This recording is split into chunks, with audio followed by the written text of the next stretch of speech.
गोपिका जीवनस्मरणं गोविन्द गोविन्द। नमः पार्वतीपतये हर हर महादेव।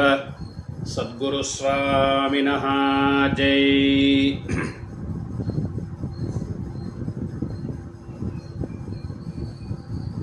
यामृषयो मन्त्रकृतो मनीषिणः अन्वैच्छन् देवास्तपसाश्रमेण तान् देवीं वाचकं हविषा यजामहे सा नो ददातु सुकृतस्य लोके।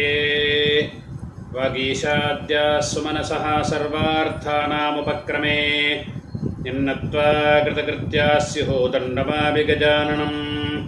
दोर्भिर्युक्ता चतुर्भिः स्फटिकमणिमयीमक्षमालां दधाना हस्ते नैकेन पद्मं सितमपि च शुकं पुस्तकं चापरेण भासा कुन्देन्दुशङ्खस्फटिकमणिनिभा भासमाना समाना सा मे वाग्देवतेजं निवसतु वदने सर्वदा सुप्रसन्ना। चतुर्दशसु विद्यासुरमतेजा सरस्वती सा देवी कृपया मह्यं जिह्वासिद्धिं करोति च मूकं करोति वाचालं पङ्गुं लङ्घयते गिरिं।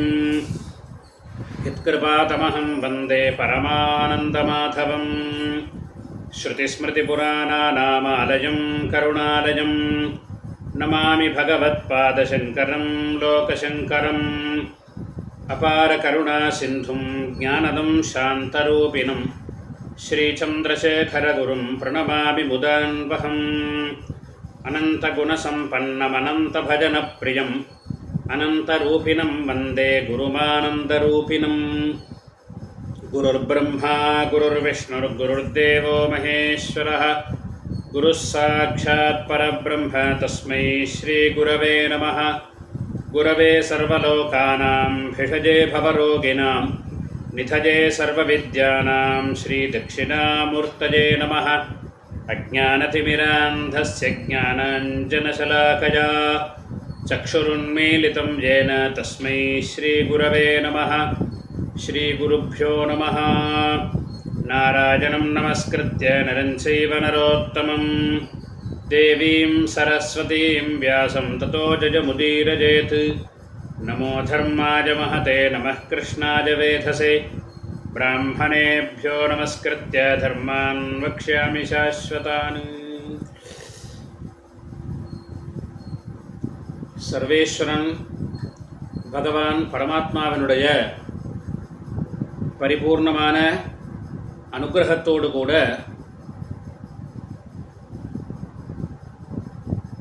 மிக மிக அரிதான இந்த மனித பிறவியை எடுத்த நாம் பயனுள்ளதாக செய்து கொள்ளக்கூடியதான பல வழிகளை நமக்கு மகரிஷிகள் அனுக்கிரகம் செய்ததின்படி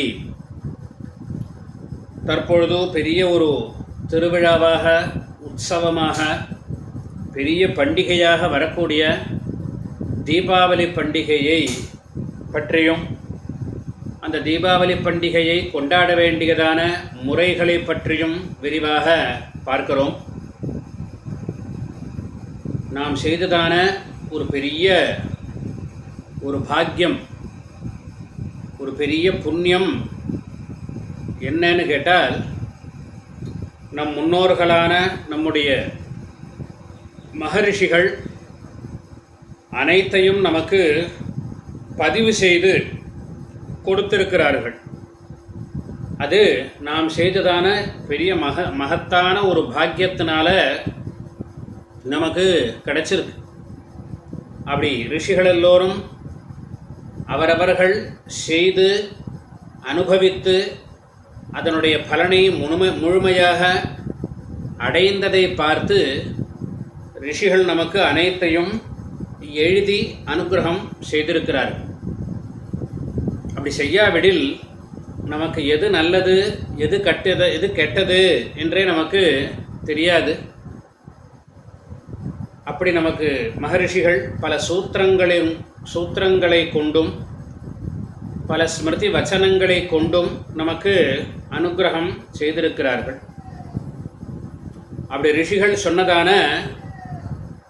பெரிய பெரிய பண்டிகைகளுக்குள் இந்த தீபாவளி பண்டிகையும் ஒன்று.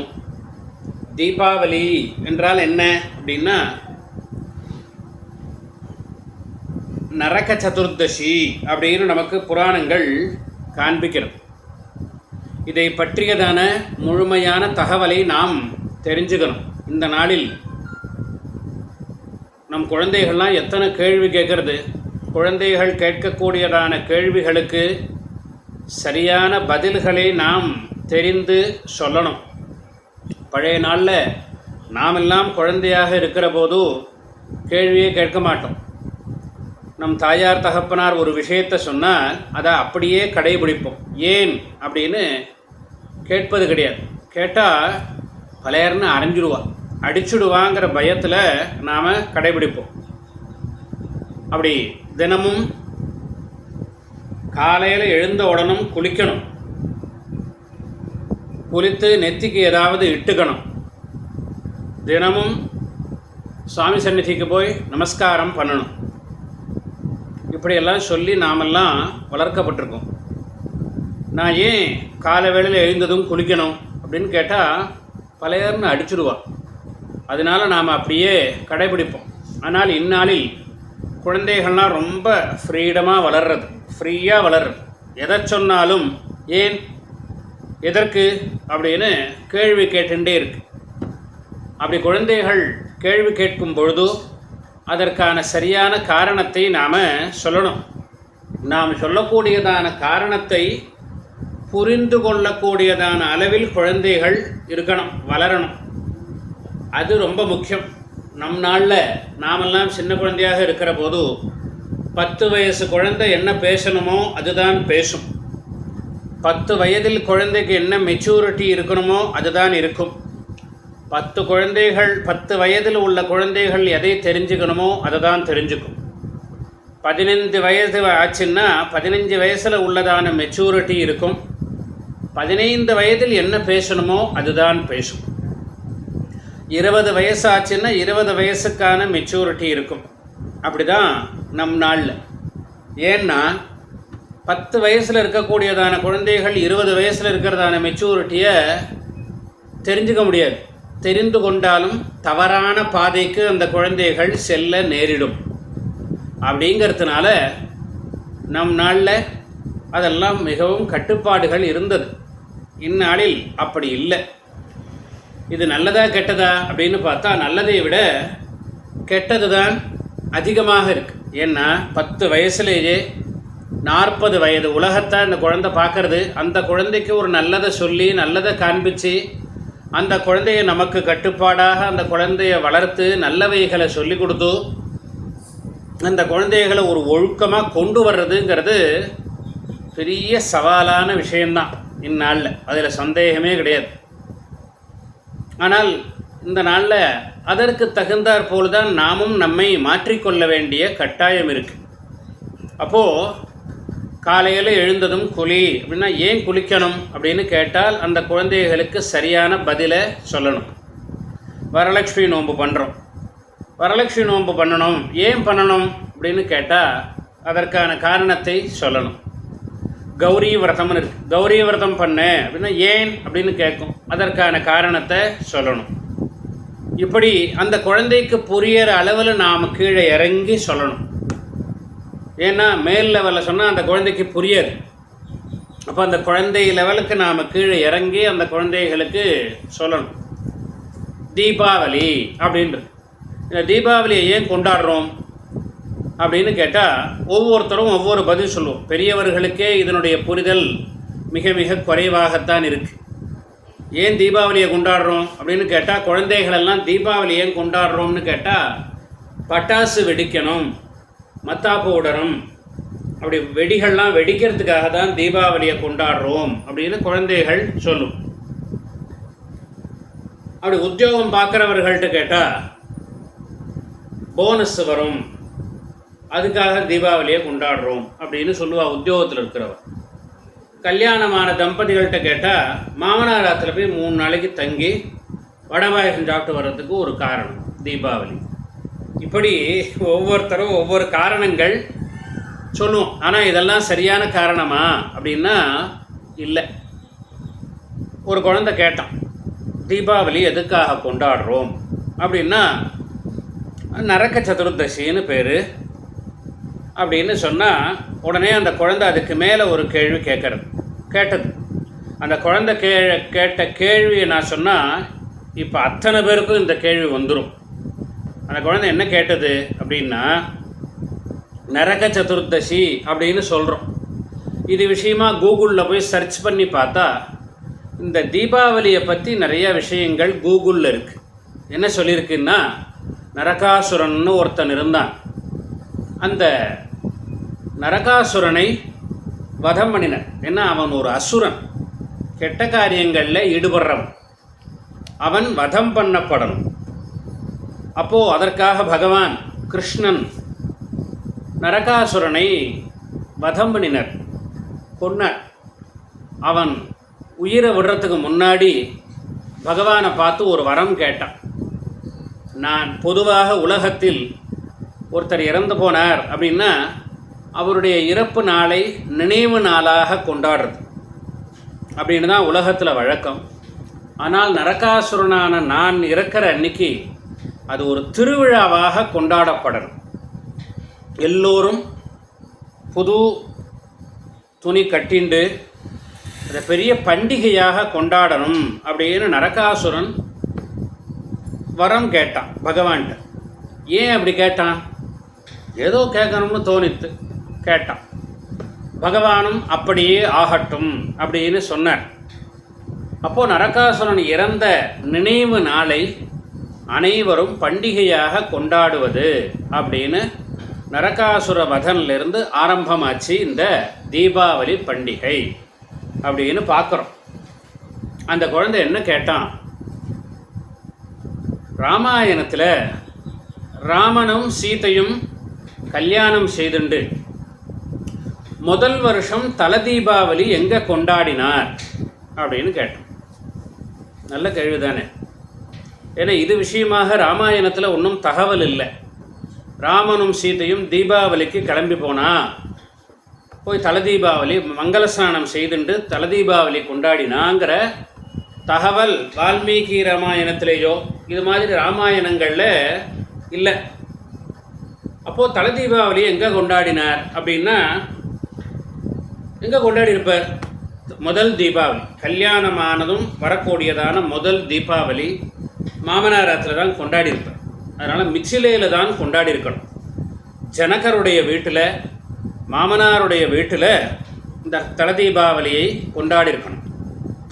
உலகத்தில் அப்படி தானே நடக்கிறது அப்படின்னு சொன்னதும் தான் அந்த பையன் அதுக்கு உள்ள முக்கியமான கேள்விக்கு வரான்.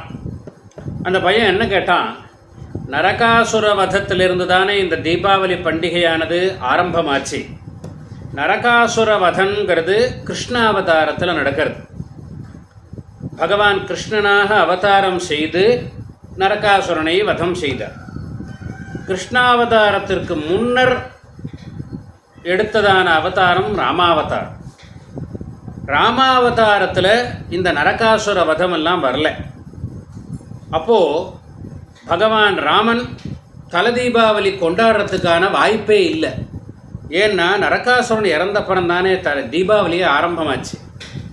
அதனால் ராமனும் சீதையும் தீபாவளி அதனால தான் வால்மீகி ராமாயணத்திலேயோ எந்த ராமாயணத்திலையுமே தீபாவளி கொண்டாடினதை பற்றி தகவலே இல்லை. ஏன்னா அப்போ தீபாவளி கொண்டாடி இருக்க முடியாது. அதுதானே சரி. அப்போது இடைப்பட்ட காலத்தில் வந்தது இந்த தீபாவளி பண்டிகை. கிருஷ்ணாவதாரத்திற்கு அப்புறம் வந்தது இந்த தீபாவளி பண்டிகை. ராமாவதாரத்தில் தீபாவளி பண்டிகை கிடையாதுங்கிறது தானே சரியாக இருக்கும் அப்படின்னு அந்த குழந்தை கேட்குறான். நல்ல கேள்வி. இந்த கேள்வியை பொதுவாக சாதாரணமாக நம்மள்கிட்ட கேட்டிருந்தா நாம் என்ன பண்ணியிருப்போம்? ஆமாம், நரகாசுர வதன்லேருந்து தான் தீபாவளி பண்டிகை ஆரம்பித்தது, அதுக்கு முன்னாடி இல்லை. அதனால என்ன, இப்போ கொண்டாடுறோமோ இல்லையோ, இப்போ கொண்டாடுவோம் அப்படின்னு அந்த குழந்தைகிட்ட சொன்னால் அந்த குழந்தைக்கு அதில் ஈடுபாடு வராது. யாரோ ஒருத்தர் இடையில ஆரம்பித்ததான ஒரு பண்டிகையை அப்புறம் வருஷா வருஷம் இவ்வளோலாம் செலவு பண்ணி இப்படியெல்லாம் கொண்டாடணுமா அப்படிங்கிற ஒரு எண்ணம் வரும். அப்போ இதற்கு சரியான பதில் என்ன? நமக்கும் கரெக்டு தான், அந்த குழந்தை கேட்ட கேள்வி சரியான கேள்வி தான். அவன் வாயில் ஒரு பிடி இல்லை, ஒரு மூட்டை அரிசி, ஒரு மூட்டை சர்க்கரையை கொட்டணும். ஏன்னா நல்ல கேள்வி அப்படின்னு நமக்கு தோணும். ஆனால் இதனுடைய உண்மையான தத்துவத்தை என்னன்னு நாம் தெரிஞ்சுக்கணும். இப்போ சரியான பதில் என்ன இதுக்கு அப்படின்னா, இப்போ இந்த ஒரு கேள்வி மட்டும் இல்லை, அத்தனை பண்டிகையுமே இப்படி தானே யோஜனை பண்ணி பார்த்தா ஒரு பண்டிகையுமே இப்படி தானே வருது. எந்த பண்டிகையை எடுத்துட்டாலும் இதே மாதிரி கேள்வி வரும். கிருஷ்ணாஷ்டமி அப்படின்னு, கிருஷ்ணாவதாரம் பண்ணதிலிருந்து தான் கிருஷ்ணாஷ்டமி வருது. விநாயக சதுர்த்தி, விநாயகர் அவதாரம் பண்ணத்திலிருந்து தான் விநாயக சதுர்த்தி பண்டிகை கொண்டாடப்படுறது. இப்படி ஒரு மகர சங்கராந்தி ஒன்று எடுத்துட்டா அப்போ அதிலிருந்து தான் ஆரம்பமாச்சு. அதுக்கு முன்னர் கிடையாது அப்படிங்கிற முடிவுக்கு வருவோம். ஆனால் அப்படி இல்லை. அந்த குழந்தைக்கு என்ன பதில் அப்படின்னா, அப்பா நீ கேட்ட கேள்வி நல்ல கேள்வி, உன் வாய்க்கு சக்கரை தான் போடணும். ஆனால் மாற்றி யோசிக்கணும். என்ன அப்படின்னா, நரக சதுர்தசி அப்படிங்கிறது நரகாசுரன் வதம் பண்ணதிலிருந்து தான் ஆரம்பமாச்சு தீபாவளி பண்டிகை அப்படிங்கிறது கிடையாது. தீபாவளி பண்டிகை அன்னைக்கு நரகாசுரன் வதம் பண்ணப்பட்டான் அப்படிங்கிறது தான் சரி. நரகாசுரன் வதம் பண்ணதிலிருந்து தீபாவளி ஆரம்பிக்கலை. தீபாவளி அன்னைக்கு நரகாசுரன் வதம் பண்ணப்பட்டான் அப்படின்னு மாற்றி நாம் தீர்மானிக்கணும். தீபாவளி பண்டிகை அனாதி காலமாக கொண்டாடின்னு வருது. அதனால் நரகாசுர வதத்திலிருந்து தான் தீபாவளி பண்டிகை ஆரம்பங்கிறது கிடையாது. நரக சதுர்தசின்னு தானே சொல்கிறோம். ஆனால் தீபாவளியை பஞ்சாங்கத்திலேயே பார்த்தா நரக சதுர்தசின்னு தானே போட்டிருக்கு. அப்போ நரகாசுர வதத்திலிருந்து தானே ஆரம்பிச்சிருக்கணும் அப்படின்னு நினைக்கிறோம். நரக சதுர்தசி அப்படிங்கிறது கார்த்திக மாதம் கிருஷ்ணபக்ஷம் வரக்கூடியதான சதுர்தசிக்கு நரக சதுர்தசின்னு பேர். அந்த சதுர்தசிக்கு பேர். நாம் 12 மாதத்துலேயும் வரக்கூடியதான திதிகளை பார்க்குறோம். பிரதமையிலிருந்து அமாவாசை வரைக்கும் பௌர்ணமி வரைக்கும் திதிகளெல்லாம் பார்க்குறோம். ஒவ்வொரு திதிக்கும் ஒவ்வொரு பெயர் இருக்குது. அப்படி தான் அந்த திதிக்கான பெயர் தான் நரக சதுர்தசிங்கிற திதியே தவிர அந்த நரகாசுரன்கிற அசுரனுடைய பெயர் அந்த திதிக்கு வரல. அதனால் அந்த சதுர்தசி கார்த்திகை மாதம் வரக்கூடியதான கிருஷ்ணபக்ஷ சதுர்தசிக்கு நரக சதுர்தசி அப்படின்னு பேர். நரகம் அப்படின்னா துக்கத்தை நாம் செய்ததான பாபத்தினுடைய பலனாக துக்கத்தை அனுபவிக்கிறதுக்காக இருக்கக்கூடியதான ஒரு இடம் நரகம்னு பேர். அந்த நரகமானது அன்றைய தினம் ஏற்படாது அப்படிங்கிறதுனால தான் அதற்கு நரக சதுர்தசி அப்படின்னு பேர். நரகத்தை அறுக்கக்கூடியதான சதுர்தசி. ஏகாதசியை எடுத்துட்டா நிர்ஜல ஏகாதசி அப்படின்னு ஒரு ஏகாதசி. நாம் என்ன நினைப்போம்னா, ஒவ்வொரு ஏகாதசிக்கும் உபவாசம் இருக்கணும், ஆனால் ஜலம் மட்டும் குடிக்கலாம். இந்த நிர்ஜல ஏகாதசி அன்னைக்கு ஜலமும் கூட குடிக்கக்கூடாது, அதனால் அதற்கு நிர்ஜல ஏகாதசின்னு பேர் அப்படின்னு நினைக்கிறோம். அப்படி கிடையாது. அந்த ஏகாதசி திதிக்கு நிர்ஜலா அப்படின்னு பேர். நிர்ஜலா ஏகாதசி அப்படின்னு அந்த மாதத்தில் வரக்கூடியதான ஏகாதசிக்கு நிர்ஜலா ஏகாதசின்னு பேர். அப்படி தான் வைகுண்ட ஏகாதசிங்கிறோம். வைகுண்ட ஏகாதசின்னா என்ன அர்த்தம் அப்படின்னு நம்மள்கிட்ட கேட்டால் நாம் என்ன சொல்லுவோம்னா, அந்த ஏகாதசி அன்னைக்கு இறந்து போனால் வைகுண்டமானது கிடைக்கும், அல்லது அந்த ஏகாதசி அன்னைக்கு வைகுண்டத்தை நினச்சிக்கணும், அல்லது அந்த ஏகாதசிக்கும் வைகுண்டத்துக்கும் ஏதோ சம்பந்தம் இருக்குது, இப்படி தான் நாம் யோசிப்போம். ஆனால் அப்படி இல்லை. அந்த ஏகாதசி திதிக்கு பெயர் வைகுண்டா ஏகாதசி அப்படின்னு பேர். அந்த வைகுண்டா ஏகாதசிங்கிறது தான் வைகுண்ட ஏகாதசி அப்படின்னு சொல்கிறோம். அதுக்கும் வைகுண்டத்துக்கும் என்ன சம்பந்தம்னா, அந்த பெயர், அந்த ஏகாதசி திதிக்கு வைகுண்ட ஏகாதசி அப்படின்னு பெயர். அது மாதிரி தான் நரக சதுர்தசிங்கிறது கார்த்திகை மாதம் வரக்கூடியதான கிருஷ்ணபக்ஷ சதுர்தசிக்கு நரக சதுர்தசி அப்படின்னு பேர். அந்த நரக சதுர்தசி தினத்தில் வதம் பண்ணினார் அந்த அசுரனை. அதனால தான் அவனுக்கு நரகாசுரன்னு பெயர் ஏற்பட்டு. அவனுடைய உண்மையான பெயர் நரகாசுரன் இல்லை. அந்த நரக சதுர்தசி அன்னைக்கு அவன் இறந்து போனான்.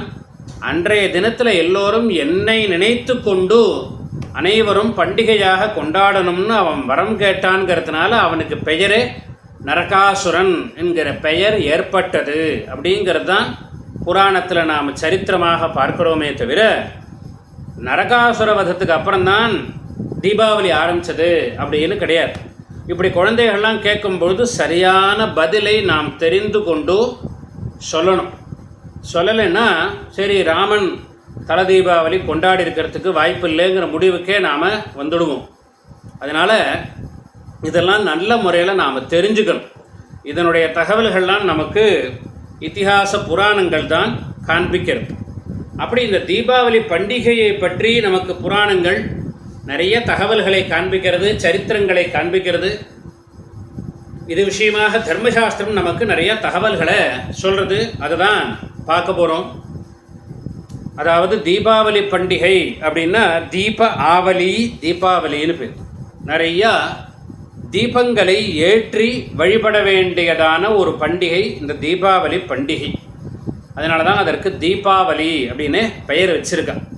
தீபாவளின்னா மகாலயபக்ஷம் ஆகி மகாலயபக்ஷம் ஆனதும் நவராத்திரி பண்டிகை வருது. நவராத்திரி ஆனதும் அதற்கு அடுத்த பட்சத்தில் வரக்கூடியதான பெரிய பண்டிகை இந்த தீபாவளி பண்டிகை. பொதுவாக நிறைய நமக்கு பண்டிகைகளே மகர்ஷிகள் அனுகிரகம் பண்ணியிருக்கா. அதில் சில பண்டிகைகள் சில பிரதேசங்களில் மட்டும்தான் கடைபிடிப்பது அப்படின்னு வழக்கத்தில் இருக்குது. நிறைய பிரதேசங்கள் இருக்குது. தமிழ்நாடு, கேரளா, கர்நாடகா, ஆந்திரா, மகாராஷ்டிரா, மத்திய பிரதேஷ், உத்தரப்பிரதேஷ்னு நிறைய பிரதேசங்கள் இருக்குது.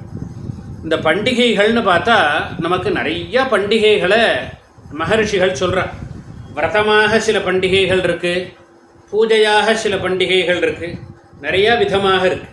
அதில் ஒவ்வொரு பிரதேசங்கள்லேயும் ஒவ்வொரு சில பண்டிகைகளை மட்டும் கடைபிடிப்பது அப்படிங்கிறது இருக்குது. பஞ்சாங்கத்தில் பார்த்தா நிறைய விசேஷங்கள், ஒவ்வொரு நாளைக்கும் ஒவ்வொரு விசேஷங்கள் போட்டிருக்கும். அதில் இந்த தீபாவளி பண்டிகைங்கிறது பாரத தேசம் பூராவும் கடைபிடிக்கக்கூடியதான ஒரு பண்டிகைன்னு சொன்னால் அது இந்த தீபாவளி பண்டிகை தான். அத்தனை பிரதேசங்கள்லேயும் அனைவராலும் கொண்டாடப்படக்கூடியதான ஒரு உற்சவம், ஒரு திருவிழா, ஒரு பண்டிகை இந்த தீபாவளி பண்டிகை. இதற்கு முதல் நாள் திரையோதசி. இது சதுர்தசி தினத்தில் கொண்டாடணும் இந்த தீபாவளியை. இதற்கு முதல் நாள் திரையோதசி அன்று, அதாவது இது எதற்காக கொண்டாடுறோம், உண்மையான சூக்ஷ்மமான தர்மம் என்ன அப்படின்னா, மகாலய பட்சத்திற்கு முன்னர் 5 பட்சத்திற்கு முன்னர் நம் முன்னோர்கள், நம்முடைய பிதர்கள் அத்துணை பேரும் இந்த பூமிக்கு வர, அப்படி பூமிக்கு வந்து பூமியில் தனக்கு வேண்டியவைகளை எடுத்துக்கொண்டு சுகதுக்கங்களை இங்கே அனுபவிக்கிறார் நம்மளோடு சேர்ந்து. அப்படி அவர்கள் கிளம்புற தினத்திலிருந்து 5வது பட்சத்தில் இங்கே வந்து சேர்றான்னு தர்மசாஸ்திரம் சொல்கிறது. அதை வைத்து கொண்டு தான் நாம் மகாலய பட்சம் பண்ணுறோம். மகாலய பட்சத்திலேயே ஆஷாட்யாதி பஞ்சமாபரபக்ஷ பிரயுக்த அப்படின்னு சங்கல்பத்தில் சொல்கிறோம். ஆஷாட மாதத்திலிருந்து 5வது கிருஷ்ணபக்ஷம் இந்த மகாலய பட்சம். இந்த மகாலய பட்சத்தில் பிதர்களுக்கு நாம் செய்ய வேண்டிய கடமை இருக்குது. நாம் கடமையாக செய்ய வேண்டிய பிதற்காரியங்களை செய்கிறோம். அதை பிதர்கள் பெற்றுக்கொண்டு உடனேயே கிளம்பி போகிறாளான்னா இல்லை. அதற்கு பிறகும் இங்கே இன்னொரு 4 பட்சங்கள் இங்கேயே பூமியிலேயே தங்குறா. எப்போ அவர்கள் கிளம்புறா அப்படின்னா, அமாவாசையை ஒட்டி உள்ள தினங்களில் தான் பிதர்கள் இங்கிருந்து கிளம்பி போகிறா. 4 பகுதிகளாக பிதர்கள் இங்கேருந்து கிளம்பி போகிறான்னு நமக்கு புராணங்கள் காண்பிக்கிறது. தர்மசாஸ்திரமும் அதை சொல்லியிருக்கு.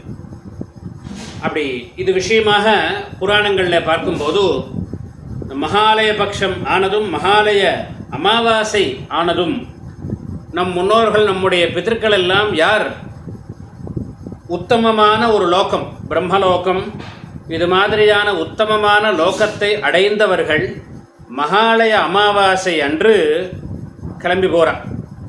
அதுக்கு அடுத்த அமாவாசையில் துக்கங்களை அனுபவிக்கிறவர்கள், நரகத்தில் வசிப்பவர்கள், யம யாத்தனைகளை அனுபவிக்கக்கூடியதான பிதர்கள் அதற்கு அடுத்த அமாவாசையில் இங்கேருந்து கிளம்பி போகிறான். அதாவது தீபாவளிக்கு மறுநாள். அதற்கும் அடுத்த அமாவாசையில் தான் மற்ற அனைத்து பிதர்களுமே, பித்ருலோகத்தில் இருப்பவர்கள், பித்ருலோகத்திற்கு சென்று கொண்டிருப்பவர்கள் அத்துணை பேரும் அதுக்கு அடுத்த அமாவாசை, அதாவது ஐப்பசி மாதம் வரக்கூடியதான அமாவாசையில் கிளம்பி போகிறா. அதற்கு அடுத்ததாக வரக்கூடிய திருக்கார்த்திகை, திருக்கார்த்திகை அன்னைக்கு எந்த பிதர்களுமே இந்த பூமியில் இருப்பதில்லை. அப்படி கிளம்பி போகிறான்னு நமக்கு புராணங்கள் காண்பிக்கிறது. அப்படி இந்த தீபாவளிக்கு மறுநாள் வரக்கூடியதான அமாவாசை அன்னைக்கு தான் யமயாத்தனைகளை அனுபவிக்கக்கூடியதான பிதர்கள் இங்கேருந்து கிளம்பி போகிறா. அப்படிங்கிறதுனால தான் அதற்கு நரக சதுர்தசினும் ஒரு பெயர் ஏற்படுறது. நரகத்தை அடைந்தவர்கள் நரக யமயாத்தனைகளை அனுபவிக்கக்கூடியதான பிதர்கள் இங்கிருந்து கிளம்பக்கூடியதான தினம் இந்த சதுர்தசி தினம். அப்படிங்கிறதுனால தான் அதற்கு நரக சதுர்தசினும் ஒரு பெயர் ஏற்படுறது அப்படின்னு புராணம் நமக்கு காண்பிக்கிறது. அதனால் என்ன பண்ணணும்னா, இந்த திரையோதசி அன்னைக்கு, தீபாவளிக்கு முதல் நாள் திரையோதசி அன்று யமதீபம் என்று ஏற்றணும். ஏன்னா யமன் இந்த யமயாத்தனைகளை அனுபவிப்பவர்களை அழைத்து கொண்டு போகக்கூடியதான நாள். அதனால யமதீபம்னு திரையோதசி அன்னைக்கு தீபாவளிக்கு முதல் நாள் சாயங்காலம் யமதீபம் ஏற்றி வைக்கணும் என்று காண்பிக்கிறது நமக்கு தர்மசாஸ்திரம். கார்த்திகஸ்ய அசிதே பக்ஷே திரையோதசியாம் நிஷாமுகே யமதீபம் பகிர்தத்யாத் அபமிருத்யுர் வினஷ்யதி அப்படின்னு ஸ்காந்த புராணம் சொல்கிறது. கார்த்திகை மாதம் வரக்கூடியதான கிருஷ்ணபக்ஷத்தில் திரையோதசியில் ராத்திரி நேரத்தில் நிஷாமுகே அப்படின்ட்டு, ராத்திரின்னா சாயங்காலம் தீபம் வைக்கிற நேரத்தில் இல்லை, அதெல்லாம் தாண்டி 8 மணிக்கு மேலே யமதீபம் பகிர்தத்யாத், வெளியில் யமதீபம் என்று ஏற்றணும். மொட்டை மாடியில் ஏற்றணும். முடிஞ்சால் மொட்டை மாடியில், மேல் மாடியில் யமதீபம் ஏற்றி வைக்கணும். வடக்கு முகமாக பார்த்து இந்த யமதீபத்தை ஏற்றணும். அப்படி மாடிக்கு செல்ல முடியாதவர்கள் வாசல்லையே வெளியில் ஏற்றணும். அப்படி ஏற்றுவதனால யமனுக்கு ஒரு நம்மை நினைத்து அனைவரும் தீபம் ஏற்றுகிறார்கள் என்கிற ஒரு எண்ணமானது யமனுக்கு ஏற்பட்டு நம்முடைய ஆயுஷ்காலத்தை அதிகப்படுத்துவர். மரண பயம் போகும். அபமிருத்யுர் வினஷ்யதி, அப்படி பயம், மரண பயமானது நீங்கிறது என்று நமக்கு ஸ்காந்த புராணம் சொல்லி அதற்கான மந்திரத்தையும் நமக்கு காண்பிக்கிறார். மிருத்யுனா பாசதண்டாபியாம் காலேன ஷியாமயா சஹ திரையோதஸ்யாம் தீபதானாத் சூரியஜஹ பிரியதாம் மமா. அப்படி மிருத்யுனா பாசதண்டாபியாம் காலேன ஷியாமயா சஹ, நம் ஒவ்வொருவருக்கும் ஒவ்வொரு ஆயுஷை தீர்மானிச்சிருப்பார் யமன். அந்த கையில் பாசம், தண்டம் இதெல்லாம் கையில் வச்சுருக்கார். அதை கையில் வைத்து கொண்டோ நம்முடைய ஆயுஷை தீர்மானித்ததான யமனுக்காக இந்த தீபத்தை திரையோதசி ராத்திரியில் இந்த தீபத்தை நான் ஏற்றுறேன். இந்த தீபத்தை யமனை நினைத்து கொண்டு நான் ஏற்றுவதால் சூரியஜஹா பிரியதாம் மமா, என் விஷயத்தில் சூரியஜஹா, சூரியனுடைய புத்திரனான யமனானவர் என் விஷயத்தில் கருணை காட்டட்டும் என்று இந்த மந்திரமானது சொல்கிறது. இதை சொல்லி யமதீபம் ஏத்தணும். இது முதல் நாளைக்கு செய்யணும், திரையோதசி அன்னைக்கு. பிறகு அன்றைய தினம் மறுநாளைக்கு தீபாவளிக்கு நாம் உபயோகிக்கக்கூடியதான வஸ்துக்களை எல்லாம் சுவாமி சந்நிதியில் எடுத்து வைக்கணும். என்னெல்லாம் எடுத்து வைக்கணும் அப்படின்னா, அப்படி சுவாமி சந்நிதியில் தொடச்சி செம்மண்ணிட்டு கோலம் போடணும். கோலம் போட்டு புது வஸ்திரங்கள் குழந்தைகளுக்கு, பெரியவர்களுக்கு, வயதானவர்களுக்கு, தம்பதிகளுக்குன்னு எல்லோருக்கும் தனித்தனியாக வஸ்திரங்களெல்லாம் எடுத்து வைக்கணும். இதை சொல்ல வேண்டிய அவசியம் இல்லை, இன்னும் எல்லோருக்குமே தெரியுமே. தீபாவளி பர்ச்சஸ் அப்படின்னு ஒன்று உண்டு. தீபாவளிக்கு முன்னாடி பர்ச்சஸ் பண்ணுறது, அப்படி வஸ்திரங்கள்லாம் வாங்குறது. என்ன மாதிரி வஸ்திரம் வாங்கணும் அப்படிங்கிறது தான் நாம் தெரிஞ்சுக்கணும். வஸ்திரம் வாங்கணுங்கிறது எல்லாருக்குமே தெரியும்.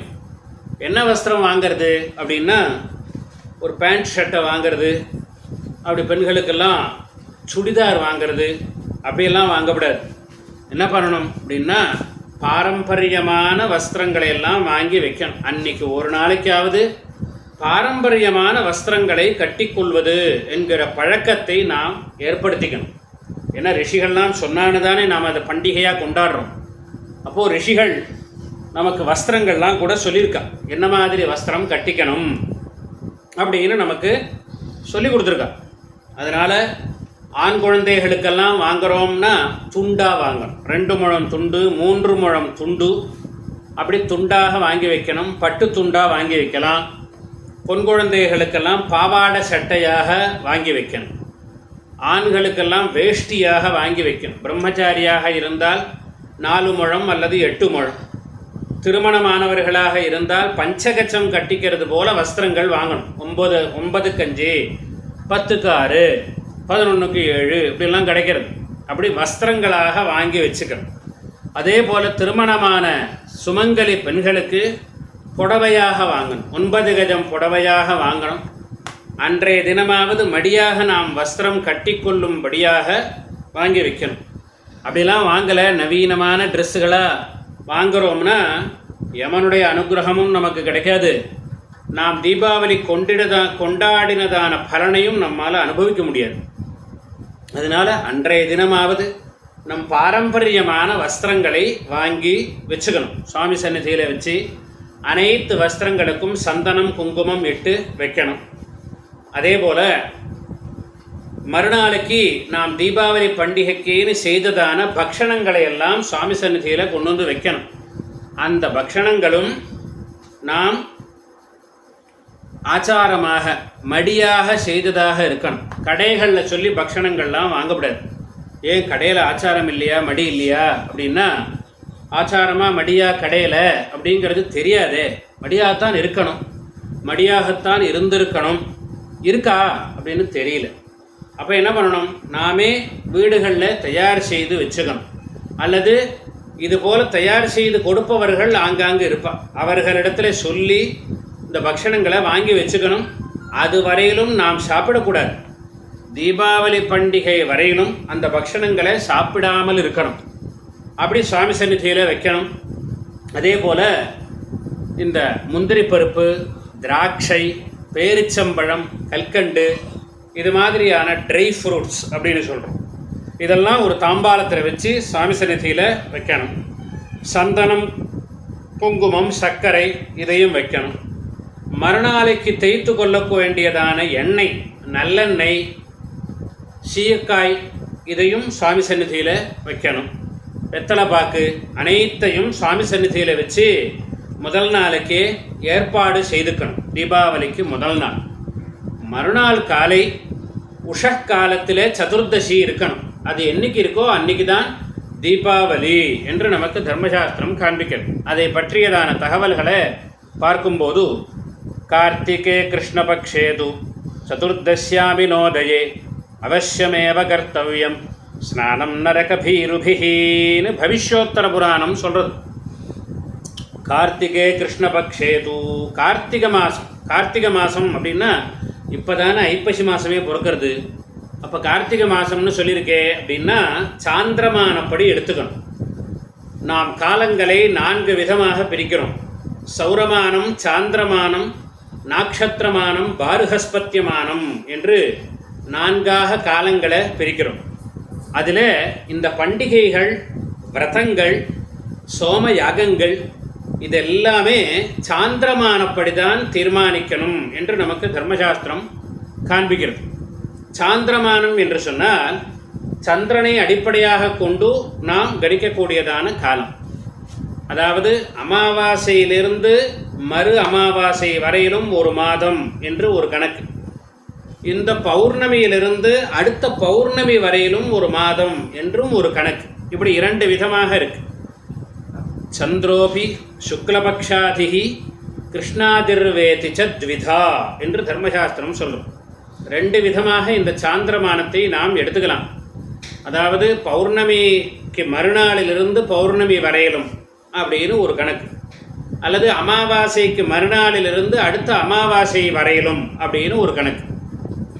இப்படி இரண்டு விதமாக சொல்லி கிருஷ்ணபக்ஷாதிகம் மாசம் நாங்கீகுர்வந்தி கேச்சன ஏபீச்சந்தி நதேஷாமபி இஷ்டோ விந்தியஸ்ய தட்சிணே என்று தர்மசாஸ்திரம் அப்படி பௌர்ணமிக்கு மறுநாளிலிருந்து அடுத்த பௌர்ணமி வரையிலும் ஒரு மாதம் என்றும், அமாவாசைக்கு மறுநாள் முதல் அடுத்த அமாவாசை வரையிலும் ஒரு கணக்கு என்றும் இரண்டு விதமாக காண்பித்து ஒவ்வொரு பிரதேசங்களிலும் ஒவ்வொரு மாதிரியாக எடுத்துக்கொண்டு இந்த சாந்திரமானத்தை நாம் கடைபிடிக்கிறோம் என்று தர்மசாஸ்திரம் சொல்கிறது.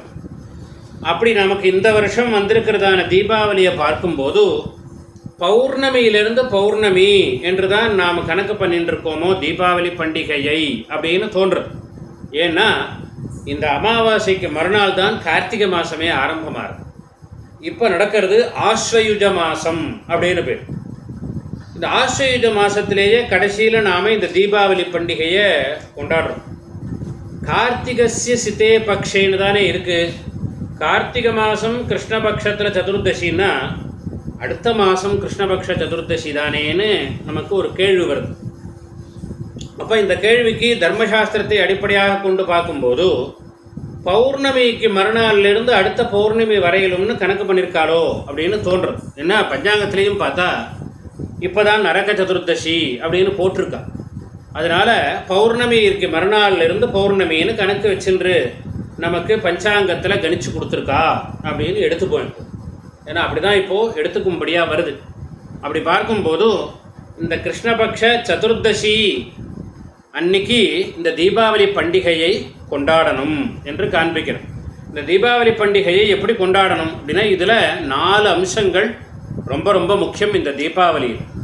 முதல்ல தீபாவளி ஸ்நானம், இரண்டாவது தீபாவளி பூஜை, மூன்றாவது இந்த தீபாவளி தினத்தில் நாம் செய்ய வேண்டியதான தானம், நான்காவது ஒரு முக்கியமான அம்சம் அதுதான் முதல்ல வருது. என்னென்னா தீபாவளி அன்னைக்கு காலங்காலத்தால் உஷக்காலத்தில் எழுந்திருக்கணும். உஷக்காலம்னா 4 மணி அப்படின்னு வச்சுக்கணும். கார்த்தால் 4 மணிக்கு வாசலில் வாசத்தெளித்து கோலம் போட்டு செம்மனிட்டு கோலம் போட்டு பிறகு பல் தேய்ச்ச பிறகு நாம் நாயுருவி அப்படின்னு ஒரு சமித்து. நாயுருவின் நவக்கிரகத்தில் புதனுக்கு உகந்ததான சமித்து இந்த நாயுருவின்னு பேர். அந்த நாயுருவியை இலையோடு சேர்த்து எடுத்துன்னு வரணும். இலை இருக்கணும், இலையோடு சேர்த்து எடுத்துன்னு வந்து அப்படி தலையை சுற்றி நாயுருவி சமித்தை போடணும். போட்டு பிறகு எண்ணெய் தேய்த்து குளிக்கணும் என்று தர்மசாஸ்திரம் காண்பிக்கிறது. கட்டாயம் எண்ணெய் தேய்ச்சி குளிக்கணும் இந்த தீபாவளி அன்னைக்கு.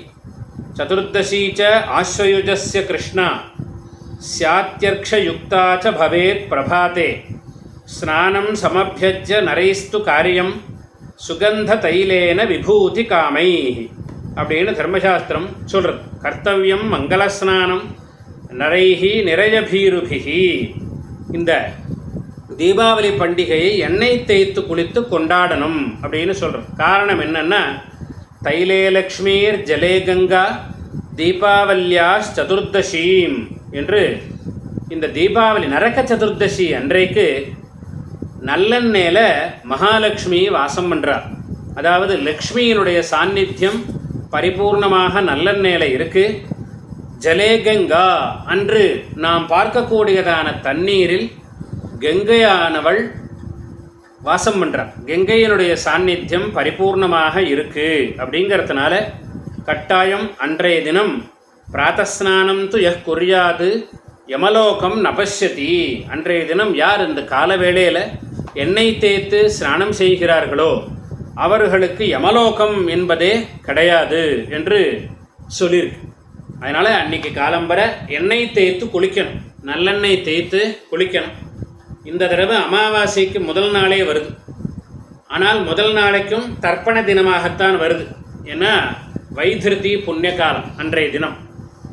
பொதுவாக தர்ப்பண தினங்களில் எண்ணெய் தேய்த்து குளிக்கக்கூடாது என்கிற நியமம் இருக்குது. ஆனால் இந்த தீபாவளி அன்னைக்கு தர்ப்பண தினமாக இருந்தாலும் கூட கட்டாயம் மங்கள ஸ்நானம் என்பதை செய்யணும். எண்ணெய் தேய்த்து அவசியம் நாம் குளிக்கணும் என்று சொல்லப்படுறது. அதனால் தீபாவளி அன்னைக்கு கால வேளையில் எண்ணெயை நல்லெண்ணெயை லேசாக சூடு செய்து அதில் வெத்தலையை கிள்ளி போடணும். ஒவ்வொரு சமயத்திலையும் ஒவ்வொரு சாமான்களை அந்த எண்ணெயில் போடணும் என்று நமக்கு நம் முன்னோர்கள் காண்பிச்சிருக்க. அதில் இந்த தீபாவளி அன்னைக்கு நாம் எண்ணெய் தேய்ச்சிக்கிறோமே அந்த எண்ணெயில் வெத்தலையை கிள்ளி போடணும். இப்படி வெத்தலையை கிள்ளி போட்டு வெத்தலையோடு அந்த எண்ணெயை சூடு செய்து அதை வைத்து நாம் மங்கள ஸ்நானம் செய்யணும். வீட்டில் பெரியவர்கள் சின்னவர்கள் அத்தனை பேருக்கும் எண்ணெய் தேய்ச்சி விடுவான். கௌரி கல்யாணம் பாட்டெல்லாம் பாடி அப்படி எண்ணெய் தேய்ச்சி விடுறது. மங்கள ஸ்நானமானது உஷக்காலத்தில் பண்ணணும். பொதுவாக மங்கள ஸ்நானம் பொதுவாக எண்ணெய் தேய்த்து குளிப்பதுங்கிறது சங்கம காலத்திற்கு பிறகு தான் எண்ணெய் தேய்ச்சிக்கணும். கால வேளையில் எண்ணெய் தேய்ச்சிக்கப்படாது. சங்கம காலம்னா 8:30 மணிக்கு மேலே, காலையில் 8:30 மணிக்கு மேலே தான் எண்ணெய் தேய்த்து குளிக்கணும் என்பது சாமானிய நியமம், ஜென்ரல் ரூல். ஆனால் சில சமயங்களில் கால வேளையிலேயே எண்ணெய் தேய்த்து குளிக்கணும். அதில் தான் இந்த தீபாவளி பண்டிகையானது வருது. தீபாவளி அன்னைக்கு சூரியோதயத்திற்கு முன்னரே இந்த எண்ணெய் தேய்த்து குளிக்கணும். ஏன்னா சதுர்தசி திதியானது இருக்கணும். அப்படி சதுர்தசி திதியானது இருக்கிற அன்னைக்கு இந்த எண்ணெய் தேய்த்து குளிப்பதுங்கிறது நமக்கு உடலுக்கும் ஆரோக்கியம், மனதிற்கும் ஆரோக்கியம், லக்ஷ்மி கட்டாட்சம் நமக்கு பரிபூர்ணமாக ஏற்படுறது என்று சொல்லியிருக்கு. அப்படி அன்றைய தினம் எண்ணெய் தேய்த்து குளித்து பிறகு நாம் சுவாமி சந்நிதியில் வச்சிருக்கிறதான அந்த புது வஸ்திரங்களை அவரவர்களுடைய சம்பிரதாயப்படி ஆச்சாரப்படி கட்டிக்கணும். பிரம்மச்சாரிகளாக இருந்தால் 4 முழமோ 8 முழமோ கட்டிக்கணும். திருமணமான ஆண்கள்லாம் பஞ்சகச்சம் கட்டிக்கணும். திருமணமான சுமங்கலி பெண்கள் மடியாக புது வஸ்திரத்தை கட்டிக்கணும். மடிசாராக இருந்தால் மடிசார் கட்டிக்கணும். அப்படி ஆச்சாரமாக வஸ்திரங்களை கட்டிக்கொண்டு பெரியவர்களுக்கு நமஸ்காரம் பண்ணணும். அப்படி நமஸ்காரம் செய்த பிறகு நாம் அந்த பக்ஷணங்கள் எல்லாம் சுவாமி சந்நிதியில் வச்சு பூஜை பண்ணணும். பகவானுக்கு பூஜை பண்ணணும். நம்முடைய இஷ்ட தெய்வம், குலதெய்வம், நாம் தினமும் ஆராதிச்சுன்னு வரக்கூடியதான தெய்வங்களை பூஜை பண்ணி அந்த பக்ஷணங்கள் எல்லாம் சுவாமிக்கு நிவேதனம் பண்ணணும். நிவேதனம் செய்த பிறகு இதான் பூஜை. முதல்ல மங்களஸ்நானம் ஆச்சு, 2வது பூஜை ஆச்சு, 3வது உல்காதானம் அப்படிங்கிறத பண்ணணும். உல்காதானம் அப்படின்னு சொன்னால் சுவாமி சந்நிதியில் மத்தாப்புகளை ஏற்றி சுவாமிக்கு காண்பிக்கணும். முதல்ல அதற்கு உல்காதானம் அப்படின்னு பேர். பட்டாசு வெடிக்கிறத கூட நம்முடைய தர்மசாஸ்திரம் காண்பிக்கிறது. எப்படி காமிக்கிறதுனா வெளிச்சம் வர்ற மாதிரி பட்டாசுகளை காமிக்கணும். டமார் டமார்னு வெடிக்கிறாப்பில் பட்டாசுகளை வெடிக்கப்படாது. நிறையா விதவிதமான நிறங்களில் வரும்படியான பட்டாசுகளை வெடிக்கணும். எதற்கு அப்படின்னா இங்கிருந்து யமயாத்தனைகளை அனுபவிப்பதற்காக செல்லக்கூடியவர் பிதர்களுக்கு வழியை காண்பிப்பதாக நாம் இந்த பட்டாசை மத்தாப்புகளை கொளுத்தி காண்பிக்கணும் என்று தர்மசாஸ்திரம் சொல்கிறது. துலாசம்ஸ்தே சஹசிராம்சௌ பிரதோஷே பூத தரிசயோஹோ உல்காஹஸ்தா நராஹ் குர்யுஹு பித்ருநாம் மார்க்கதர்சனம் என்று சொல்லியிருக்கு. அப்படி பித்ருலோகத்துக்கு செல்லக்கூடியதான அந்த ஜீவன்களுக்கு வழிகாட்டுவதாக அமையிறது இந்த மத்தாப்புகளை ஏற்றி காண்பிப்பது. அப்படிங்கிறதுனால சுவாமி சந்நிதியில் முதல்ல இந்த பட்டாசுகளை ஏற்றி காமிச்சு பிறகு வாசலில் வெட்ட வெளியில் ஏற்றணும். அது தானமும் பண்ணணும். அதற்கு உல்கா தானம்னு பேர். அப்படி தானம் ஏற்றணும். உல்கா ஆதானம்னு ஒரு அர்த்தம். அதாவது நாமே பட்டாசுகளை கொளுத்துறது அப்படின்னு ஒரு அர்த்தம். உல்கா தானம்னு ஒரு அர்த்தம். 4 பேருக்கு வாங்கி கொடுக்கணும். பட்டாசு மத்தாப்பு இதெல்லாம் 4-5 பேர் நம்மால் எத்தனை பேருக்கு முடியுமோ அத்தனை பேருக்கு வாங்கி கொடுக்கணும். அப்படி உல்காதானம்னு பேர். அப்படி இதை பட்டாசுகளை வாசலில் வெடிக்கிறது, இது உல்காதானம்னு பேர். அடுத்ததாக அன்றைய தினம் யம தர்ப்பணம் பண்ணணும். அன்றைய தினம் கால வேளையில் சந்தியாவந்தனம் செய்து சந்தியாவந்தனம் ஆனதும் இந்த யம தர்ப்பணத்தை கட்டாயம் நாம் செய்யணும் என்று காண்பிக்கிறது. அதாவது அபாமார்கஸ்ய பத்ராணி பிராமயேத் சிரசோபரி தீபோத்சவ சதுர்தசியாம் காரியந்து யமதர்ப்பணம். இந்த முதல் அபாமார்க்கம் ஞாயிறு சமித்த தலையில் சுற்றி போட்டு ஸ்நானம் பண்ணுறதுங்கிறது ரொம்ப முக்கியம் இந்த நரக சதுர்தசி அன்னைக்கு. ஏன்னா அது மாதிரி பண்ணுறதுனால நம் உடம்பில் உள்ள வியாதிகள்லாம் போகிறது. சீதாலோஷ்ட சமாயுக்த சகண்டக தலான்வித ஹரபாபம் அபாமார்க்க பிராமியமான புனப்புனஹா என்று மந்திரம் அது. அப்படி தலையை சுற்றி நாயுருவி சமித்த சுற்றி போடணும். போடுறதுனால நம்ம உடம்பில் உள்ள வியாதியானது நிவர்த்தி ஆகிடுறது. நமக்கு நல்ல எண்ணங்கள், நல்ல விதமான பொருளாதார சேர்க்கை இவைகள்லாம் நமக்கு ஏற்படுறது. அதே போல் அன்றைய தினம் காரியந்து யமதர்ப்பணம் என்று யமனுக்காக தர்ப்பணத்தை பண்ணணும். அதற்கு யமதர்ப்பணம்னு பேர். யமதர்ப்பணம் 2 நாட்களில் பண்ணணும். ஒன்றும் இந்த தீபாவளி நரக சதுர்தசி, 2வது பீஷ்மாஷ்டமி அப்படின்னு ஒரு தினம் வருது. கிருஷ்ணாங்காரக சதுர்தசின்னு ஒரு தினம் வருது. அந்த தினத்தில் பண்ணணும். அத்தனை பேரும் பண்ணணும். யமாய தர்மராஜாய மிருத்யவேச்ச அந்தகாய ச வைவஸ்வதாய காலாய சர்வபூத க்ஷயாய ச ஔதும்பராய தத்னாய நீலாய பரமேஷ்டினே விருகோதராய சித்ராய சித்திரகுப்தாய வை நமஹா அப்படின்னு 14 நாமாக்கள் இருக்குது. யமனுக்கான நாமாக்கள். இந்த நாமாக்களை சொல்லி ஏகைகேன திலைரும் மிஸ்ரான்னு தத்யாம் ஸ்திரீம் ஸ்திரீம் ஜலாஞ்சலின்னு 3 முறை சொல்லி விடணும். யமாஜ நமஹா யமந்தர்ப்பஜாமி யமந்தர்ப்பஜாமி யமந்தர்ப்பஜாமி தர்மராஜாய நமஹா தர்மராஜந்தர்ப்பஜாமி தர்மராஜந்தர்ப்பஜாமி தர்மராஜந்தர்ப்பஜாமி மிருத்யவே நமஹா மிருத்யுந்தர்ப்பஜாமி மிருத்யுந்தர்ப்பஜாமி மிருத்யுந்தர்ப்பஜாமி இப்படி சொல்லி இந்த 14 நாமாக்களையும் சொல்லி இந்த தர்ப்பணமானது பண்ணணும். பண்ணுறதுனால என்னன்னா சம்பத்சர கிருதம் பாபம் தட்சணாதேவ நஷ்யதி. ஒரு வருஷமாக நாம் செய்ததான பாபங்கள் அனைத்தும் நிவர்த்தி ஆகிறது என்று சொல்லப்படும். அதற்கு என்ன ப்ரூஃப் அப்படின்னா நாமே மனசினாலேயே அனுபவிக்கலாம். தீபாவளி பண்டிகையை கொண்டாடினதும் மனசு நிறைஞ்சு இருக்கும், சந்தோஷமாக இருக்கும். நல்ல முறையில் இந்த வருஷம் தீபாவளியை நாம் கொண்டாடினோம் அப்படிங்கிற ஒரு திருப்தியானது மனசுக்கு ஏற்படுறது. அப்படின்னா அப்போ நாம் முழுமையாக பண்ணியிருக்கோம், பாபங்கள்லாம் போயிடுத்துன்னு தெரிஞ்சுக்கணும். தீபாவளி கொண்டாடினோம், கணக்கு நோட்டு எடுத்து பார்த்தா பகீர்னு இருக்குது. ஏன்னா நிறைய செலவாயிடுது. இந்த வருஷம் தீபாவளிக்கு பைசா நிறையா செலவாயிடுதே அப்படின்னு மனசு ஒரு வேதனையில் இருக்கே அப்படின்னா இப்போ பாபம் போகலன்னு அர்த்தம். என்ன சுப விரயம்னு பேர். நல்ல காரியத்துக்கு தானே செலவு பண்ணுறோம். தீபாவளிங்கிறது சுப விரயம். எப்படி நம்ம பொண்ணுக்கோ பிள்ளைக்கோ கல்யாணம் பண்ணுற போதோ செலவு பண்ணுறோமோ, எப்படி நம்முடைய ஆம்படையாளுக்கு ஒரு வஸ்திரமோ ஒரு நகையோ சந்தோஷமாக வாங்கி கொடுக்குறோமோ, அதே போல தான் தீபாவளி பண்டிகை அப்படிங்கிறது சுப விரயம்னு பேர். அப்படி சுப விரயமாக நாம் பண்ணியிருந்தால் மனசு ரொம்ப சந்தோஷமாக இருக்குன்னா பாபங்கள்லாம் போயிட்டது அப்படிங்கிறத தெரிஞ்சுக்கலாம். ரிஷிகளுடைய வச்சனங்கள்லாம் அனுபவித்து தான் தெரிஞ்சுக்க முடியும். எழுத்தாப்புல அப்படி நிறுத்தி காட்ட முடியாது. இதை யாரெல்லாம் பண்ணணும் யமதர்ப்பணம் அப்படின்னா அத்துணை பேரும் பண்ணணும் என்று சொல்கிறது.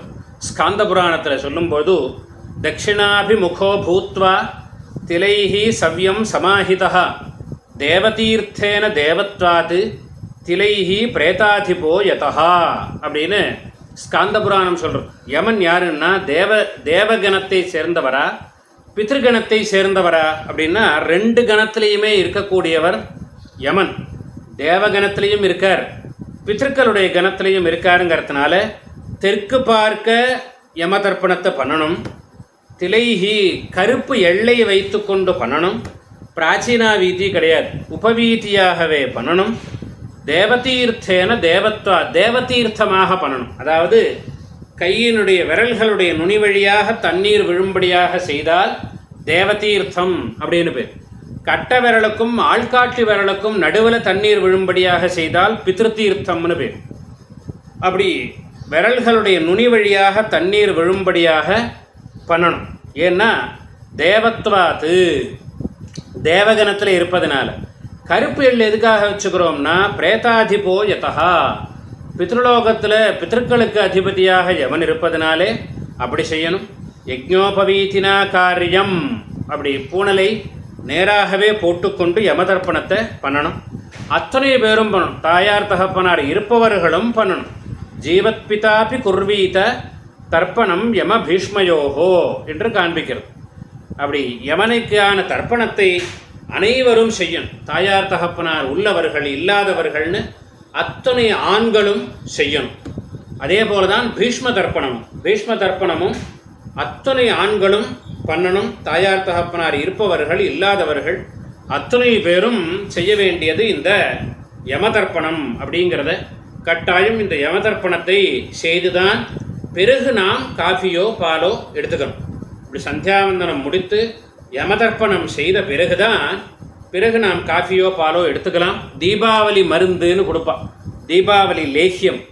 அந்த லேகியத்தை முதல்ல வெறும் வயிற்றில் எடுத்துக்கணும். ஏன்னா பொதுவாகவே எண்ணெய் தேய்த்து கொண்ட பிறகு இந்த சுக்கு வெல்லம் எடுத்துக்கணும், அல்லது தீபாவளி லேகியம்னு இருக்கு, அந்த லேகியத்தை எடுத்துக்கணும். அது தீபாவளி அன்னைக்கு கட்டாயம் எடுத்துக்கிறது அப்படிங்கிறதுனாலேயே அந்த லேகியத்துக்கு தீபாவளி லேகியம்னே பேர். அப்படி கட்டாயம் இந்த லேகியத்தை எடுத்துக்கணும். அதிலெல்லாம் மகாலட்சுமியினுடைய சாநித்தியம் இருக்குது. அன்னைக்கு நாம் செய்யக்கூடியதான காரியங்கள்லாம் லக்ஷ்மி கட்டாட்சத்தை கொடுக்கும்படியாக இருக்கணும். அப்படி ஐஸ்வர்யம் நிறையா வரணும். மனசு நிம்மதியாக சந்தோஷமாக ஆனந்தமாக நாம் இருக்கும்படியாக இந்த தீபாவளி பண்டிகையானது அமையணும். அப்படிங்கிறதுக்காகத்தான் நமக்கு ரிஷிகள் இவ்வளோ நியமங்களை நமக்கு காண்பிச்சிருக்கா. அப்படி மகரிஷிகள் சொன்ன முறையில் இந்த தீபாவளி பண்டிகையை நாம் கொண்டாடி பெரியோர்களுடைய ஆசீர்வாதம், இஷ்டதெய்வம் குலதெய்வத்தினுடைய ஆசீர்வாதம், அனுகிரகத்தை பரிபூர்ணமாக அனைவரும் அடைய வேண்டும் என்று சொல்லி அத்துணை பேர்களுக்கும் தீபாவளி நல்வாழ்த்துக்களை தெரிவித்துக் கொண்டு இதோட பூர்த்தி பண்ணிப்போம். நம பார்வதி பதயே ஹர ஹர மகாதேவா.